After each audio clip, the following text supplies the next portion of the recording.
ಸಮಸ್ತ ನಾಡಿನ ಜನತೆಗೆ ಕಾರ್ಮಿಕ ದಿನಾಚರಣೆ ಹಾರ್ದಿಕ ಶುಭಾಶಯಗಳನ್ನು ಕೋರುತ್ತೇನೆ. ಕಾರ್ಮಿಕರು ಈ ದೇಶದ ಆಸ್ತಿ. ಇವತ್ತು ದೇಶದ ಅಭಿವೃದ್ಧಿಯಲ್ಲಿ ಕಾರ್ಮಿಕರ ಬಹುದೊಡ್ಡ ಕೊಡುಗೆ ಇದೆ.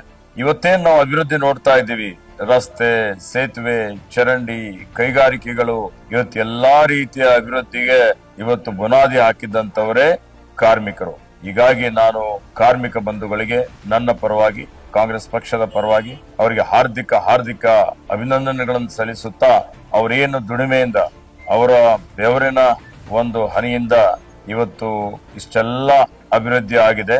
ಅವ್ರಿಗೆ ಇನ್ನೂ ಹೆಚ್ಚಿನ ಒಂದು ಪ್ರಾಶಸ್ತ್ಯ ಕೊಡುವಂಥದ್ದು, ಅವರ ಒಂದು ಸಂರಕ್ಷಣೆ ಮಾಡುವಂಥದ್ದು, ಅವರಿಗಾಗಿ ಇವತ್ತು ಕಲ್ಯಾಣ ಕಾರ್ಯಕ್ರಮಗಳನ್ನು ರೂಪಿಸುವಂತದ್ದು ಬಹಳ ಅವಶ್ಯಕತೆ ಇದೆ. ಆ ದೃಷ್ಟಿಯಿಂದ ಶ್ರಮಿಕರಿಗೆ, ಕಾರ್ಮಿಕರಿಗೆ, ದುಡಿಯುವ ಕೈಗಳಿಗೆ ಉದ್ಯೋಗ ಕೊಡುವಂಥದ್ದು, ಅವರಿಗೆ ಭವಿಷ್ಯತ್ತಿನ ದೃಷ್ಟಿಯಿಂದ ಅವರಿಗಾಗಿ ಕಾರ್ಯಕ್ರಮಗಳ ಮಾಡುವಂತಹ ನಿಟ್ಟಿನಲ್ಲಿ ನಾವು ಮುಂಬರುವಂತಹ ದಿನಮಾನಗಳಲ್ಲಿ ಇನ್ನು ಹೆಚ್ಚಿನ ಯೋಜನೆಗಳನ್ನು ಜಾರಿಗೆ ತರ್ತೀವಿ ಅಂತ ಹೇಳಿ ಕಾರ್ಮಿಕರೆಲ್ಲರಿಗೂ ಹೇಳುತ್ತಾ, ಕಾರ್ಮಿಕ ಬಂಧುಗಳಿಗೆ ನನ್ನ ಅಭಿನಂದನೆಗಳನ್ನು ಸಲ್ಲಿಸುತ್ತೇನೆ.